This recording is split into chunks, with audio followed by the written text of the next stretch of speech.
Okay. One thing I did want to point out, had a good question before the talk here.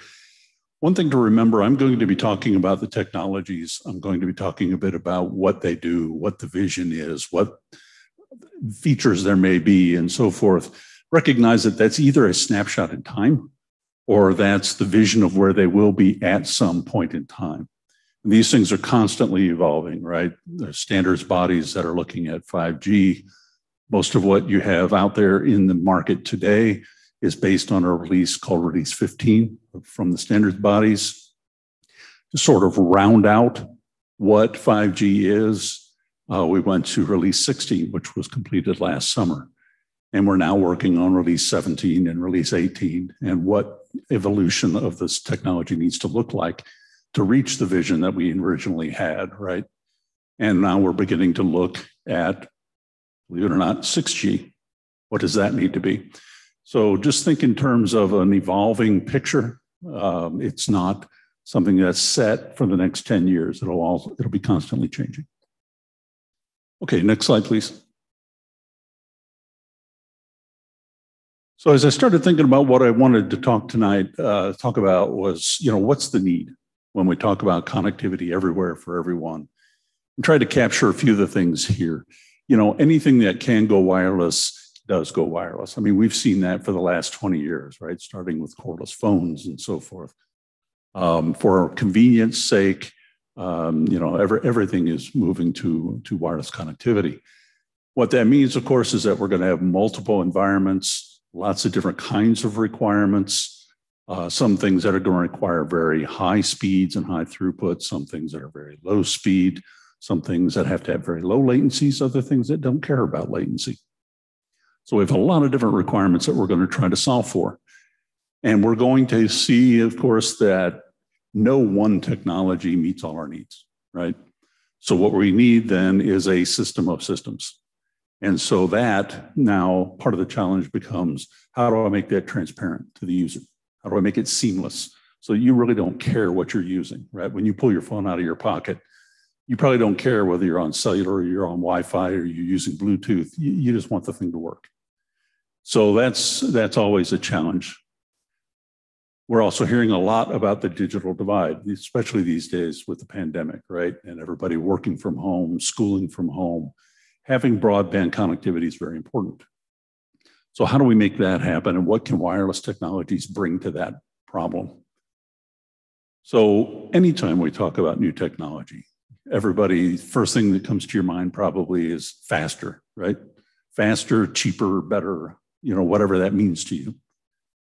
The other part, of course, is extensive coverage, full coverage. I want it to work not just out on the street. I want it to work in here. I want it to work in the parking garage. If I had a basement, which we don't really have much of in Texas, but back when I was in St. Louis, we had basements. You want it to work there. So we've got to be able to provide full coverage. More and more things these days, as we said, are becoming wirelessly connected, and that's kind of being grouped under the Internet of Things category. Many different kinds of sensors, control systems, and so forth. And so the density is getting very high, much higher than what we had originally designed these systems to handle. And now maybe what really starts to distinguish the new systems that are coming into play and those that will follow it from the older systems is real-time services. So the need for latency to be greatly reduced. Okay, next slide, please. So what I thought I'd talk a little bit about, these are sort of the technologies that I think most of us are focusing on these days. One of those is 5G NR. For those of you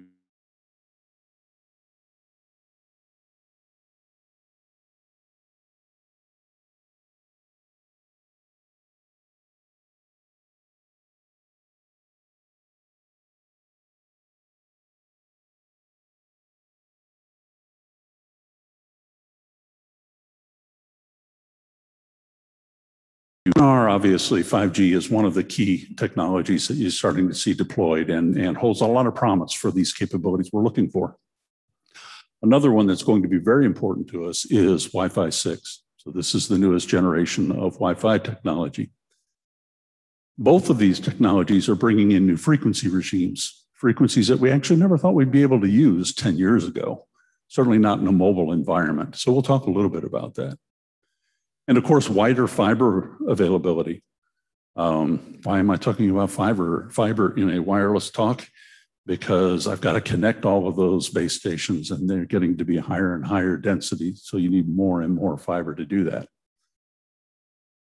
And then, of course, you're hearing a lot in the press these days about LEO satellite systems to provide some coverage that we can't otherwise get. And one thing that we need to do, I am typically, kind of a radio focused person. But these technologies, in particular 5G, are moving into new network architectures as well. And so we'd be remiss if we weren't thinking about what that impact looks like. The fact that we're separating the control plane and the user plane, which gives us more control and lower latencies. The fact that we want to make this network agnostic to the access type that I'm using. I told you, you don't care whether you're using cellular or you're using Wi-Fi, right? You'd like to be able to get to the same services, regardless of which one you're using. So we've aimed for that in the new 5G core. Cloudification, we're moving away from purpose-built hardware with integrated software into cloud processing. And we're going to talk a little more about that. And more importantly, as you do some of those things, how do I orchestrate that? How do I control that? So we get into a lot of things around distributed AI and machine learning as well. Next slide. So if I think about 5G vision and goals, this is kind of the traditional chart that's been used in ITU and in 3GPP to sort of define what 5G was supposed to be, right? You have sort of the three legs of the triangle. One is you want it faster, enhanced mobile broadband, right? Another set of it was massive IoT, massive connectivity. And people are thinking more there in terms of things that don't use a whole lot of data, maybe don't even use them all that often, but need to be able to get it up there cheaply, long battery life, and so forth. Then there's ultra low reliability, and also known as critical IoT, where now the latency is really key. It's really important to make sure that you get very, very low latency, that you have high availability and high reliability. So when you think about things like industrial control and so forth, if you want to do that wirelessly, you have to have those kinds of capabilities in order to make that make sense. And then, as I mentioned, we're bringing new spectrum bands in there. That's really key to a lot of what we're going to get out of this, because, with the spectrum that we have today, we have a certain channel bandwidth. You want to get high speed. The way we've been doing it is by putting together small pieces of channel bandwidth to create sort of a virtual channel. But we still have limitations. LTE, you could combine up to 100 megahertz of spectrum. Well, in NR, we're moving today in the millimeter wave up to 800 megahertz of spectrum. So we can greatly increase the throughput that we've been able to achieve.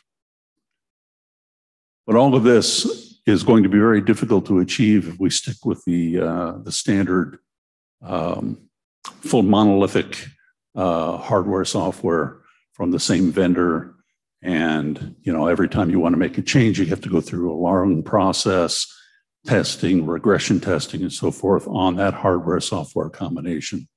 Go out and make those changes. So as we'll talk about in a little bit, it's getting to be more and more important that we change the network architecture to make that more realistic. Okay, next slide, please. This is just, it gives people an idea of how things have changed from one generation to the next. We have typically called a generation when we create an air interface that is no longer backward compatible with the one before it. But there were always reasons why we were making that change, right? So if you went into 2G, those of you around for GSM, the focus was on voice. And then messaging became really big, right? You couldn't hardly get a date unless you could message. I'd see the kids doing that, behind the back. It's during class. But that's really what the focus was, in trying to increase the capacity for voice over what the analog AMPS system could do. When we went to 3G, it was an amplification of that, plus a recognition that data was starting to come on. Now we could think about doing things like internet access with our phones. And that, of course, really took off when the iPhone was first introduced, right? Seeing what was going on there, as we thought about the next generation, 4G, that was really about broadband data. So exchanging files, and in particular, doing video. But it was not very good, or is not all that good, at very small bits of information. If I need to take these sensors and put a few kilobits into the network, and I need to do that quickly and cheaply at low power, low cost, it wasn't really designed for that. So that's part of what drove us to 5G. And when we did that this time, we said, look, we have all these different requirements that we're seeing. And each one of these air interfaces really had a sweet spot, for voice plus low rate data, for high speed data. What we need is an air interface and a subsequent core network that can do all of them with a single air interface. So I want to be able to manage any of those efficiently. So that's kind of what drove 5G. Okay, next slide, please. The other piece of that really gets now into the network itself is that in order to get to the latencies that we're all interested in, we've got to start shifting our computing to the edge. So I can't have 1, 2, 3 national or even regional computing centers and be doing, what used to be known as the cloud computing, right? I'd send some request off into a national data center, it would crunch away on it, and I'd get my result back. It's not going to work for the kind of real-time services that we're trying to create here. So what we're seeing is that we're moving processing capability towards the edge, and the edge can be a couple different things. It could be on a customer's premise, when you're thinking about enterprise in particular. It could be in your home, depending on what the requirements and the needs are. There's also what we refer to as the network edge, which may be, within a city, it's a central office or something similar to that. And then, of course, there's the central cloud, which is kind of what we've been used to using up to now. And you can see there on the bottom sort of the approximate latencies that are involved. So if you're going to go all the way back to something more like a national data center, it might take you 100 milliseconds to do that. If you want to look at AR, VR kinds of things, you've got those goggles on and you move your point of view, and the reaction and the view that's presented to you is more than about 20 milliseconds behind that, most people get sick. So you've got to bring that latency down if you want to provide those kind of services. Next slide, please. So latency and throughput are driving the new use cases. So if I think about what can I do if I am able, in fact, to create these low latency kinds of systems and services. Drones is a good example of a use case where I may be doing near real-time video streaming. I need to provide control. Perhaps I'm doing some centralized route planning. There's going to be obviously some crash avoidance on the device itself, but there may be some assistance from the core network, remote over-the-horizon control, and so forth. These things really drive low latency needs. Manufacturing is another area that's really driving it. So you hear people talk these days about Industry 4.0, right? And the idea behind Industry 4.0 is that I do a lot of things in an automated fashion, wirelessly connected perhaps, remote equipment operation, remote process operation, remote process control. So that requires really low latency and it requires very high reliability. So we had to figure out, how do you do those two things, right? If I'm going to be very low latency, the way we've gotten reliability in the past was I repeat the information multiple times. Well, obviously you do that, you keep adding latency on. So there's got to be another way to do that. So there's parallelism in this process that we do. Are there other things that we can do in the way of error correction coding and so forth? There are some capabilities that have been brought into 5G to help with some of that. Autonomous vehicles is another favorite example that people bring up relative to low latency. So there are certain aspects that are going to have to be on the car, but there are other things that we can do to enhance safety and enhance usability by sharing information between cars, by sharing information up into the network, in some cases, maybe even remote driving of a vehicle, again, requires low latency. AR, VR, we talked about just a moment ago. And not only do you have to have that low latency, but with AR, VR, if we really want to get it right, now we're starting to talk about HD or maybe 4K per eye. So we're talking about an awful lot of data. So we have to have high throughput and low latency. Okay. So each one of those really drives latencies down below that 20 millisecond level. And when we started looking at the standards, I mentioned the release 15, which is what is currently being deployed today, really focused on the mobile broadband piece. It did not focus on the latency aspects too much. The release 16 that was finished last summer really starts to get more into latency aspects. And in particular, it brought some of the core network definition into play, which was not there in release 15. So you're going to hear terms non-standalone and standalone cores in 5G. And so non-standalone core says, I'm going to talk to two radios, the LTE radio and the NR radio. All of the control is being done over the LTE radio. So the latency and much of the functionality is limited by what that 4G network can do.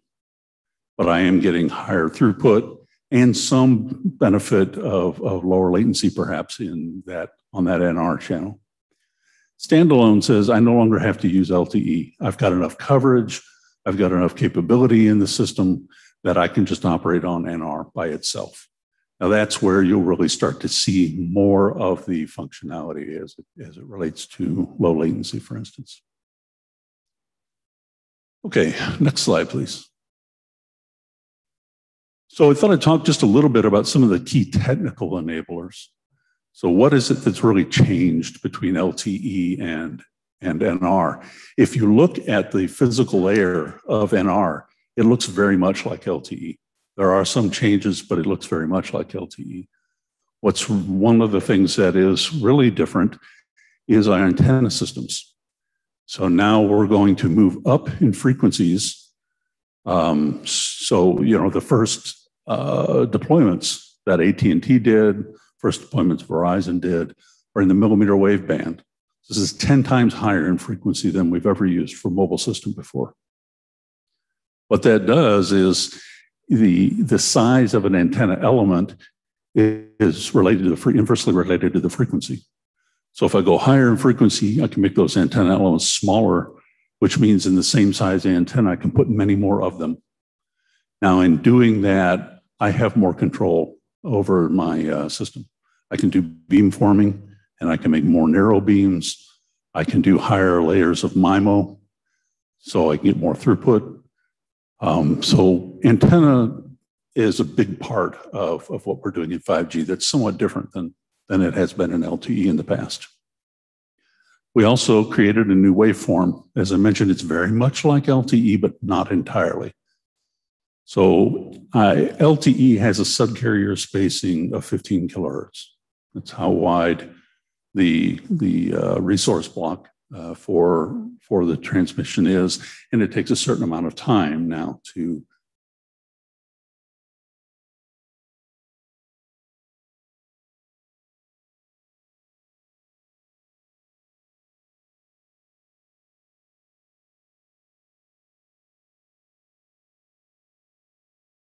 subcarrier spacing. Sorry, I'm tripping over my own tongue here. So I now looked at a flexible time frequency grid. So if I have a wider subcarrier spacing, now instead of 15 kilohertz, I go to 128 kilohertz, then I don't need as much time to transmit that same amount of energy, right? So I can reduce the latency. And we set that up so that you can define on a TTI by TTI basis what that mix looks like. So I can mix the services on that physical layer in ways that I could not do before with LTE. I'm using different spectrum. And in particular, I'm using wider bandwidth channels, as we talked about before. I'm still going to use the ones that we've been using for LTE. Most of those traditionally have been, in the 600 to 2.5 gigahertz, 600 megahertz to 2.5 gigahertz. And most of those were allocated in what's called FDD, frequency division duplex. That means that I use one frequency to send information down to the user. I use another frequency to bring information back up. The problem with doing that, it has its advantages. But one of the issues in doing that is that I can't directly use the information I receive in the base station to know exactly what my radio channel looks like when I'm transmitting down to the user. I need to know what that channel looks like so that I can most efficiently transmit data. So there are some limitations on what you can do. The other thing is that at those frequencies, the antennas elements are fairly large. So, we have 2x2 MIMO, 4x4 MIMO in those systems.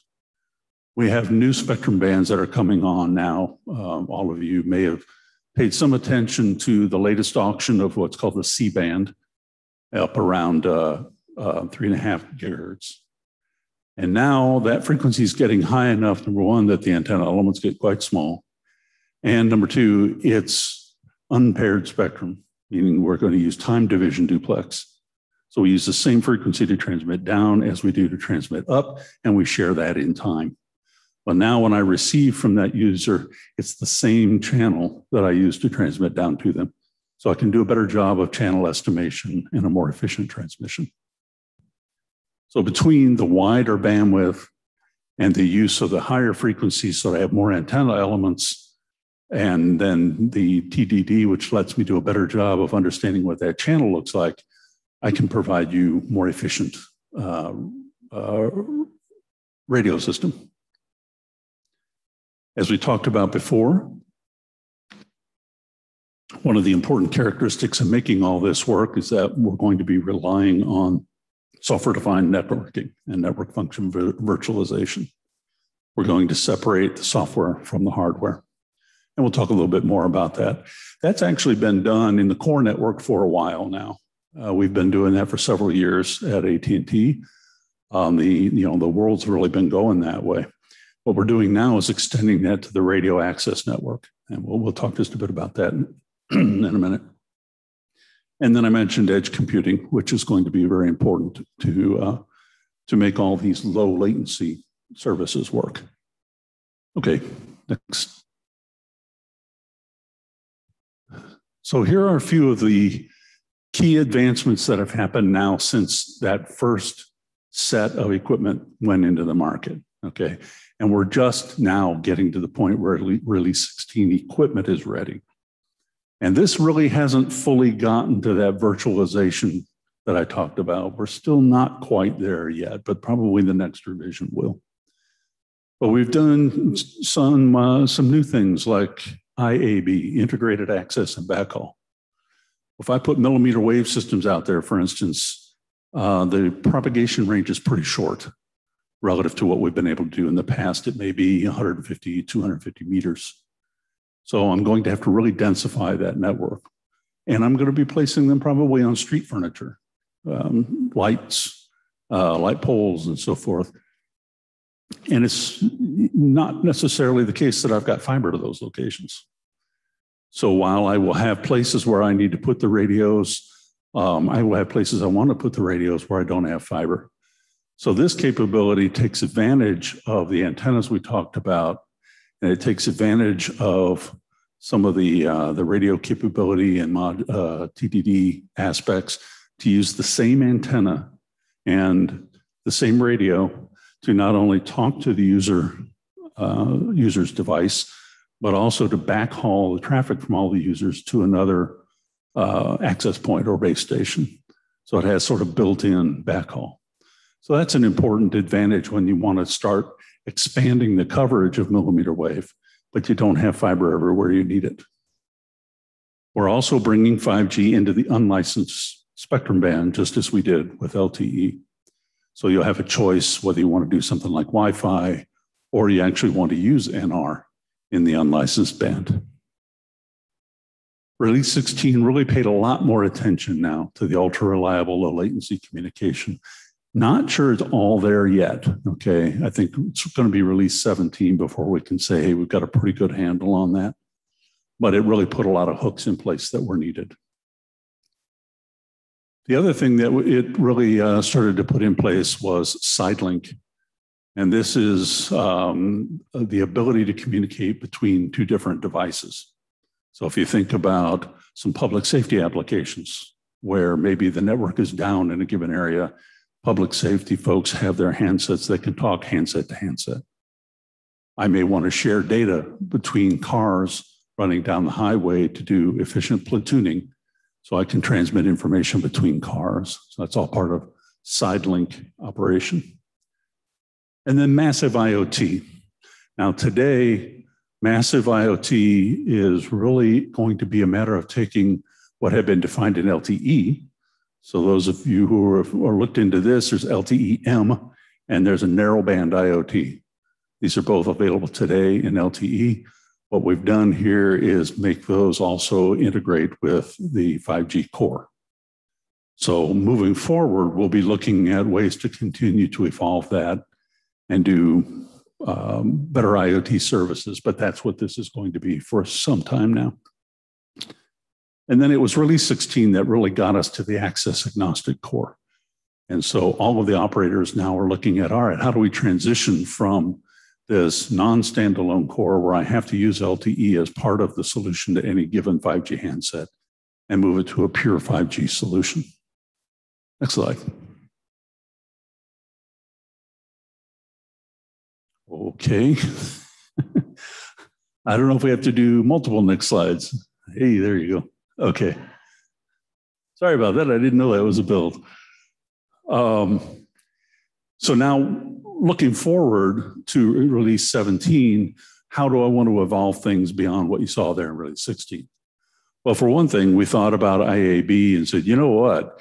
If we're looking at public safety, if we're looking at defense applications, if we're looking at many other different things that might want to do, we might actually want that base station to be mobile. We might want to put it on a drone. So we're looking at how do you use IAB, this integrated backhaul capability, and do it on a mobile base station. So that's one item. The other thing is we move up in frequency. And today, as I said, we're up and around 28, 39, and 47 gigahertz bands that have been defined today for use. We're also looking now to move beyond that, maybe into the sub-terahertz band, 100 to 300 gigahertz. When you start getting up into those frequencies, you can start looking at your signal not just as a communication signal, but essentially as a radar. So I can combine potentially communications along with sensing and use the same signal to do both. So that's one of the things that we're looking at for release 17. There's also a lot of interest right now in how I bring 5G into the realm of what's called NTN, non-terrestrial networks. So if you think about high altitude drones, you think about low Earth orbit satellites, you know, can we create the common protocol that can work with those as well? And then there are things that we can continue to do, even though MIMO as a concept is getting to be fairly well understood. It's been around a while. We're continuing to enhance the capabilities of MIMO. And we're looking at ways that we can now make the FDD systems, I talked about some of those limitations, look more like a TDD system in this standpoint of performance by looking not so much at the frequency and time plane, but the Doppler delay plane, which is much more static between the uplink and the downlink than the time frequency plane is. Now, if I can do that, and then I can translate that delayed Doppler plane to something that looks like the time frequency domain, then I can get much better performance out of my FDD systems as well. So that's something that's really important to us. Next slide. Another aspect when we look at the core network is called network slicing. The idea being that, we talked about different needs, different capabilities. I may have a set of users or a location where it's really critical that I have low latency systems in place and operating. I may have mobile broadband there as well, or maybe it's somewhere else I have mobile broadband. I don't want to put separate core networks optimized to each of those capabilities in these different places.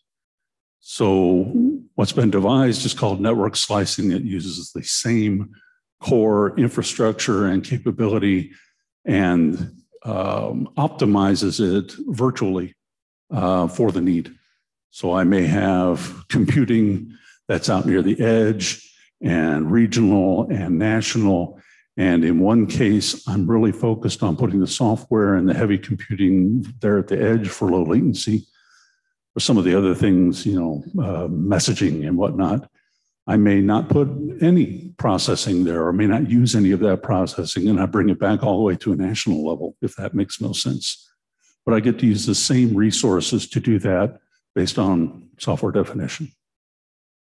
Okay, next slide. So when you look at the need to have all this flexibility and capability, it starts to show you that we need to drive away from this combined monolithic hardware software into something that looks a lot more flexible with software on top of commodity hardware to the extent that we can. Now that starts to break down a little bit when you get out to the radio that's having to do the MIMO and antenna processing and so forth. But we're pushing it out as far as we can. And we're defining this core network functionally so that we have an open design with modular software-centric features and functions. So that gives us much better real-time predictive control, better automation, and better innovation collaboration. And if we're successful at doing it, we can also extend the ecosystem, allow new players who may be best at breed at one function within the network, but don't have the wherewithal to do everything in the network, right? Okay, next slide. So what that's kind of resulted in is an architecture that looks like this. And this is an architecture that we've developed in a body called ORAN, or Open Radio Access Network. And the idea is now that we break those different pieces apart and we disaggregate the radio system, we disaggregate the core network, and we do software on top of commodity hardware everywhere we can. But in addition to that, you'll see some interface designations up there, and that's a critical piece of this effort, is if you can define those interfaces well enough, then I can think about using the distributed or digital part of the base station along with somebody else's centralized or core unit control unit.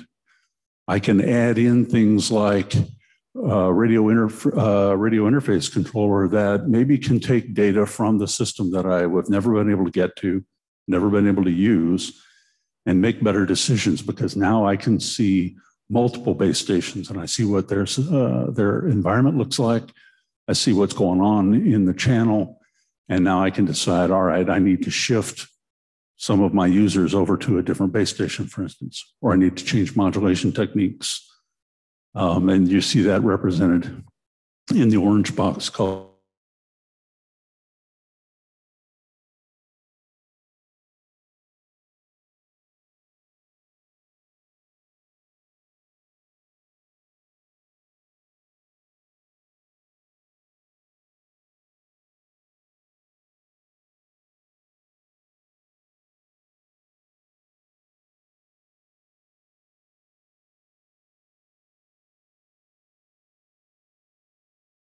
if I really do a good job at creating those interfaces, I can do some mix and match on different companies and get best of breed. Of course, that comes with its own set of problems, right? Now I become a systems integrator that I wasn't before.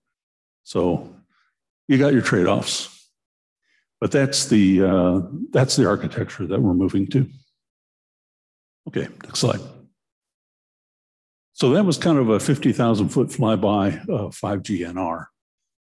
Next thing I thought I'd talk a little bit about is Wi-Fi, because clearly Wi-Fi is very important. Everybody uses it, right? How is that changing? Well, the latest version of Wi-Fi is called Wi-Fi 6 or 802.11ax. And it's made some changes. What we start to see is that the cellular technology and Wi-Fi technology are starting to really try to come together, right? They're trying to solve a lot of the same problems, and we see a number of the very similar choices. Now, they had different starting points, and in fact, they are optimized for different things. So they're not identical, and each one has its own strengths and its own drawbacks.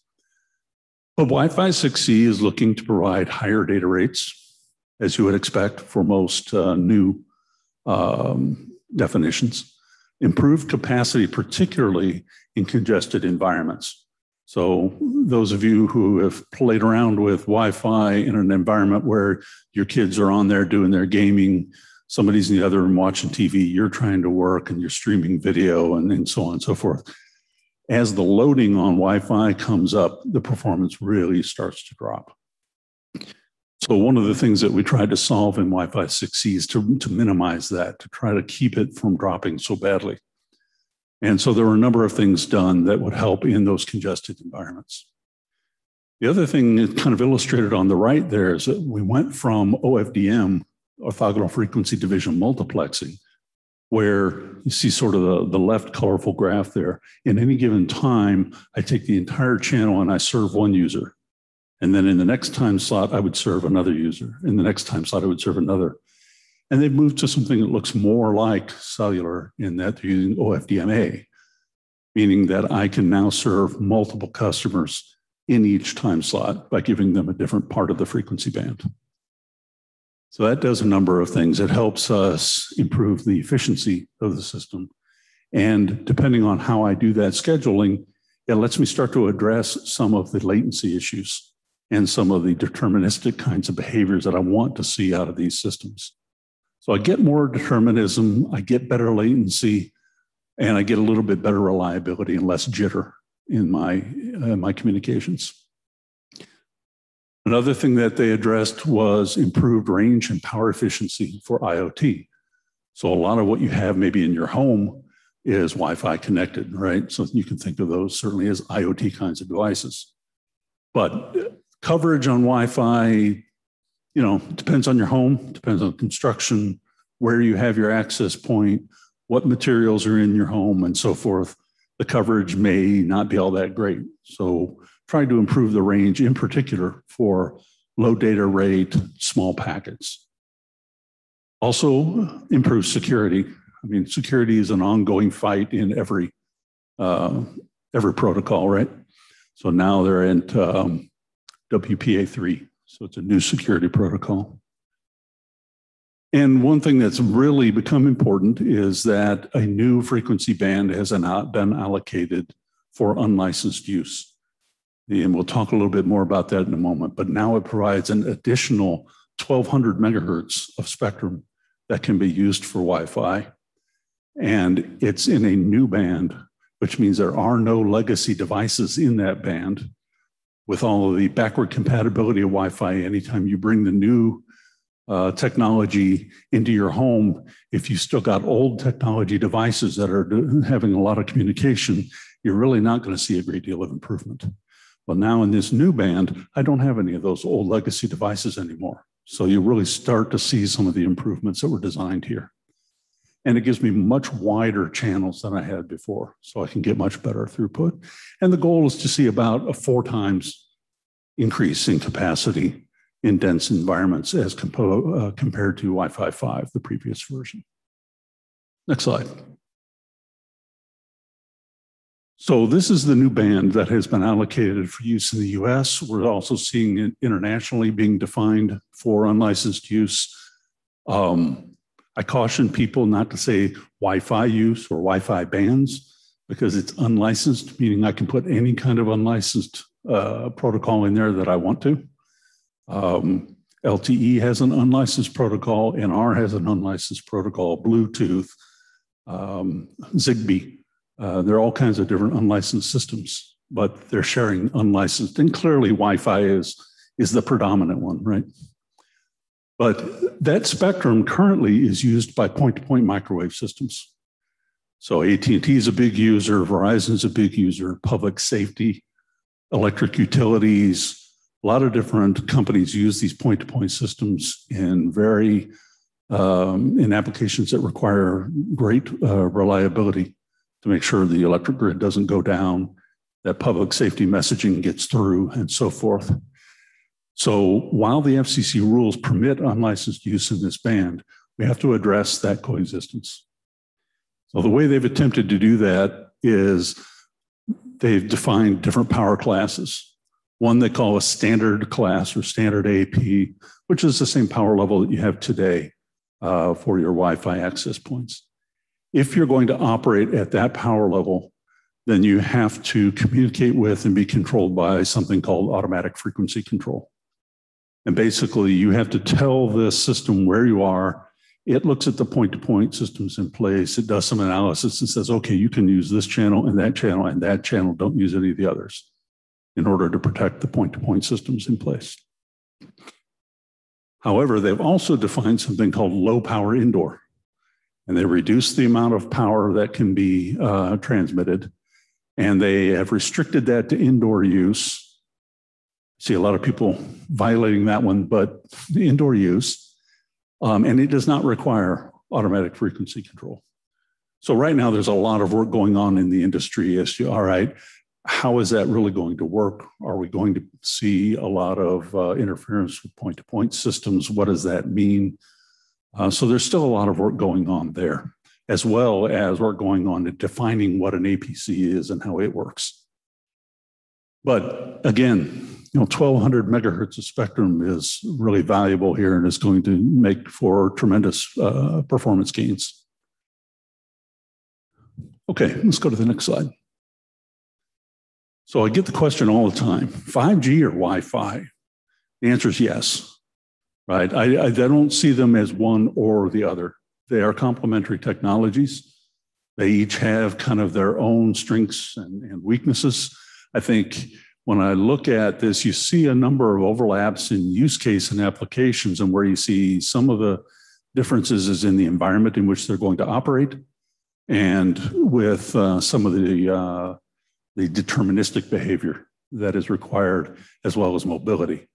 So cellular, I think, has a lot of advantages in longer range outdoor communications because Wi-Fi has power limitations, right? And it has to operate on a contention basis. Mobile applications, deterministic performance, there are a number of things where cellular clearly has an advantage and is going to be needed. Wi-Fi has some advantages of its own, particularly in indoor applications, as you would expect. So things like some best effort broadband, hey, works pretty well overall, right? Cost, I'll tell you what, I can go buy a Wi-Fi access point a whole lot cheaper than I can buy a 5G base station. So the cost is an advantage. Unlicensed spectrum, I don't have to go out and spend billions of dollars to get spectrum for the right to put something in place. So there's a big advantage there as well. The other key advantage is that the enterprise or the consumer who puts this in place has control over that system, right? You don't have to work with a mobile network operator. You get to control who's on it, where it's placed, and all of those things, what capabilities are present and so forth. And clearly, commonality and ubiquity is a huge selling point for Wi-Fi. I'm sure all of you have phones in your pockets. Every one of those phones has Wi-Fi in it. You've probably got a number of other devices in your home, maybe carrying with you as well, that are Wi-Fi only. So it's common, and it's been common worldwide. So there's some real advantages there. So it's not a matter of, do I use this or do I use that? You use them both. You just got to be smart about how you use them. Okay, next. So one of the things that we've been looking at, and in particular in 3GPP, which is the standards body for the cellular communications, and the WBA, the Wireless Broadband Alliance, is how do I now bring these two networks together and integrate them so that, in fact, I can get a common set of capability, common set of applications and so forth, regardless of which one I'm on, getting back to that whole seamless operation, right? So we've come up with an architecture, different kinds of access gateways that will allow you to communicate, use the same core network, regardless of which radio technology you're using. That's not completely there yet, but it's in work, and I think it's going to be greatly improved as part of release 17. Okay, next. Okay, that was maybe 100,000-foot flyby on Wi-Fi. So now we're going to go to thousands of feet flybys and talk a little bit about satellite systems. So there are three generic categories of satellite systems. There's GEO or geostationary orbit. There's MEO for mid-Earth orbit and LEO for low Earth orbit, right? GEO systems are like original communication satellites, some of the weather satellites and so forth that can essentially see an entire hemisphere at once. Medium orbit, they're closer in. They don't see the entire hemisphere necessarily. Things like GPS live in this band, okay? What you're seeing most of the interest in, of course, these days is in the low Earth orbit satellites. The reason for that, of course, is latency. So now you're, just a few hundred miles above the Earth. So the time of flight, it can be cut down to values that are reasonable for internet access. May not get you to where you're going to get with terrestrial systems in terms of latency, but you can get to pretty good, reasonable services. The other thing is that, let's go ahead and switch to the next slide. So we're looking at, 200, that's a little low for the most part, but up to maybe 1,600 kilometers altitude.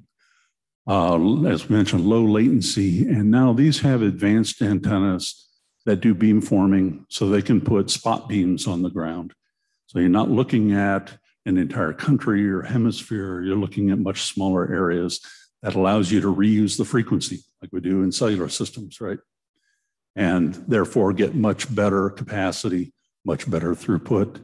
Because you're so close to the ground, Earth, you get much better latencies than you've been able to do in the past with satellite systems. Now, you do have the issue that these things are moving quickly, right, relative to the ground.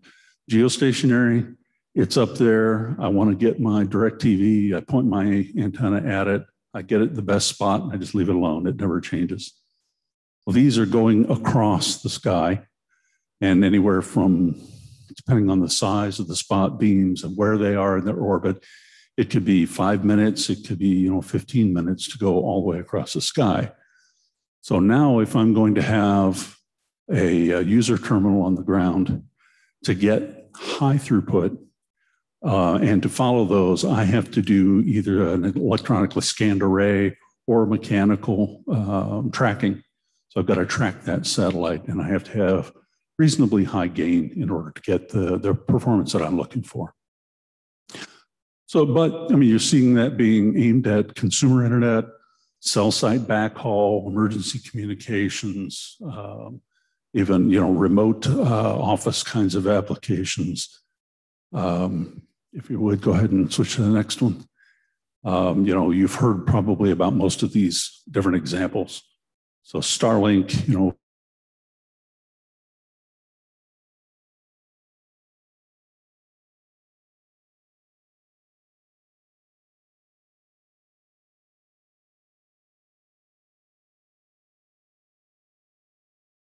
altitude and the size of the beam on the ground, you got to have a lot of satellites in orbit to make that happen. It is in limited commercial use right now. They're shooting to get hundreds of megabits per second. It's demonstrated like 150 megabits per second, I guess was the last thing I've seen to a single user. OneWeb is another satellite constellation that's got similar ideas, similar approach that it's going to take, maybe with fewer satellites. Telesat is another one that's really focused more on the remote office, backhaul, enterprise use, as far as I can tell.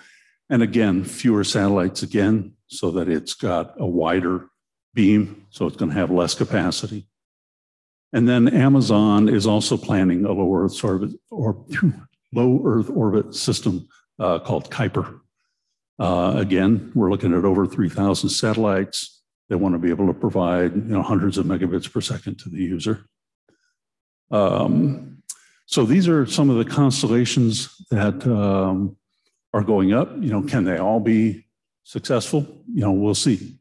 But when we start thinking about where we started early on in the talk, and we said, hey, there's this real digital divide, right? Part of that divide, in particularly out in rural areas, it is never going to be cost effective to dig fiber into the ground and go past every farm. It just isn't. So now this gives us a potential way to go address some of those needs. So between cellular and fiber and satellite and other things that we may bring into place, again, a system of systems that are going to help us solve some of these problems. Next slide. So a few kind of key takeaways. With the wireless technologies that we see coming into play today, wider channel bandwidths and more diverse spectrum regimes are key differences over what we've seen in the past. Improved throughput and efficiency in part result from that, as well as the technology advances that we get on an air interface basis. Improved coverage. We have satellite systems. We have low, mid, and high frequency bands that we're using in cellular to address different needs.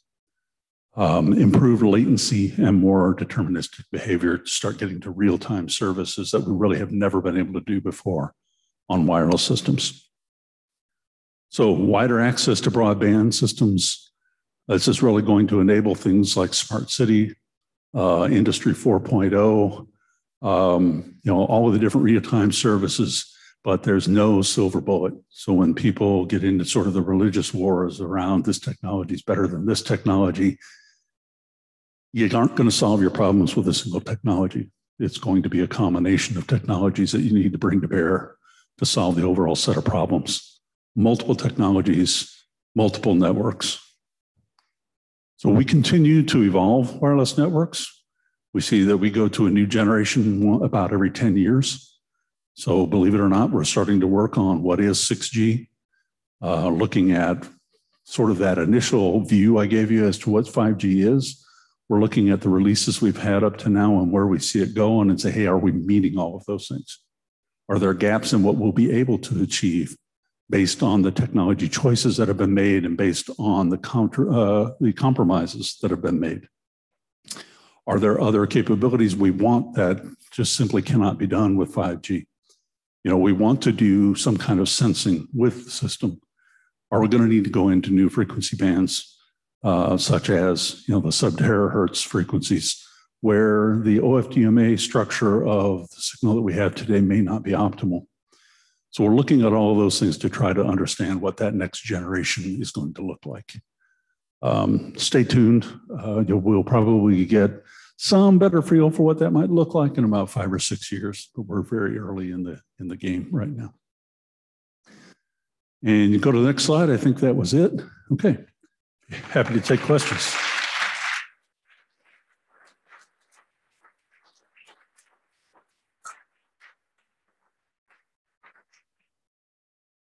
All right, thank you very much, Dave. We had some questions that came in through the connectivity channel on Slack. We want to bring Michael Ward up. Michael is on our advisory board. He is the president, chief executive officer of the Austin Urban Technology Movement. So please welcome Michael Ward. Michael Ward, Jr. Well, Dave, thank you so much for a great conversation. And I hope everybody here in person and virtually enjoyed it as well. So I believe I only have time for about 4 or 5 questions. So I'm going to jump right into it. So the first question that I have for you is, how is consumer data being protected on the new wireless/tech environment as more devices are interconnected on our daily lives? I'll preface that by saying I'm not a security expert. But as we mentioned, Wi-Fi has a new security protocol. The 5G system is also working with higher orders of encryption. And one thing that we have to look at in both 5G and eventually Wi-Fi probably as well, as we start moving into this new networking approach, this new architecture, it's a good news, bad news thing, right? I now have many more defined interfaces. I'm opening this up to the possibility of taking different sources and putting them into my system. I potentially have more attack surface to go after. But at the same time, because we are architecting it that way, we're creating defense in depth. So each one of these features and functions that are being put in place are being done with the idea that you cannot assume anything before it or after it is secure. And so that approach hopefully will result in a much more secure network. And that question was from Derek Chilton. So thank you so much for asking that in Slack. And then the next one kind of connects with that to a little bit, but kind of opens up the conversation to bring in 5G a little bit. So this question is for Jeff Pape. And it says, I'm told that 5G will dramatically increase file, video, and other items transfer speeds. Will the internet backbone capable of handling the dramatic expected increase in data? So I was asking, will the internet backbone be able to handle the dramatic expectation and increase in data as you look to bring about 5G and other capabilities? Okay. Yeah, I think the short answer is yes, in that from the core network, the transport side, our company, other companies are all looking at where they think all that's going. How is the data increasing? What is the wireless data capability going to look like? And we're planning for faster and faster links, and we're putting more and more of them in place. So, we understand that in doing this, there's going to be a lot heavier traffic. The other piece of that is something you really got to plan for is what you might call kind of the mid-haul aspect of it, right? So front haul, say from that digital unit that's distributed out there and doing most of the digital processing out to the radio, we call that a front haul. But from that digital unit out there back into more of a centralized location, if you call that a mid-haul, that's got to be upgraded as well. So depending on what technology is in place, we're trying to move much of that to fiber, but there's a lot of it today that's, microwave and other technologies. So we're working hard to make sure that all of that gets upgraded as well. I have a follow-up question on that from Jeff, but this was kind of a mix from other people as well. So then the next question is, with all that, how will the disadvantaged population afford these expensive devices or updates as you look to streamline communication? Well, it's a good question. It's not one that I can really answer for you. I don't think they're very clear that I don't talk about pricing. I talk about costs, maybe, from a technology perspective. And yeah, we're spending a lot of money. If you think about 5G, we spent between us and Verizon and a few others, we've spent over $80 billion on spectrum alone. And that's before we ever put anything in the ground. So there's a lot of money that goes into it. We've got to go out and deploy all these base stations and so on. So that's a question that takes up a lot of time from a lot of people in the company is, how do you get the payback on that? And what does it mean now to be able to solve the problems of universal access and being able to get everybody on board? I don't have the answer to that, but I know it's something that takes a lot of mind share at the company. And this is the second to last question. So this one is from Tina Slivka. Apologies if I said that incorrectly. So this is from Tina, and she shares, with things like Sidelink and my car connecting to a car in front of me or car beside me or on the road, how is security built into these protocols? Okay. Yeah, and again, not being a security expert, I can't tell you exactly how, but I mean, each one of those links is encrypted, and there is authentication that has to occur between the devices. Sometimes some of those devices and some of those services are also network controlled. So you can use network security features to set up that side link and verify that it's properly authenticated, and then use the encryption over that link. Some of those links are defined to be set up between two devices. And so now, you got to think about the ways that you do today with Wi-Fi, for instance, doing Miracast or whatever it may be. And I don't know the details on how all that's done, but there is authentication and there is encryption. Well, I appreciate that. And this is my last question. I know we're approaching time here. And this is my favorite question that I have listed out here, just given the different topics that people submitted. So this one will be the winner of the South by Southwest badge. So this one kind of touches me personally, because I've kind of dealt with this a little bit. Let me go back to the question. Oh, did I miss it? Oh, here it goes. So this question is from James Beams. So he says, for a backhaul, do you see changes in how range might be improved and holes filled with the dynamic mesh networks instead of static towers? For example, Amazon recently announced Amazon Sidewalk, which allows all Echo devices to essentially become a base station for IoT devices, trackers, etc. What are your thoughts on sharing bandwidth like this without user knowledge versus an opt-in solution like Helium, where a user purposely puts a wireless station on their property to receive rewards? Boy, could I get in trouble with this.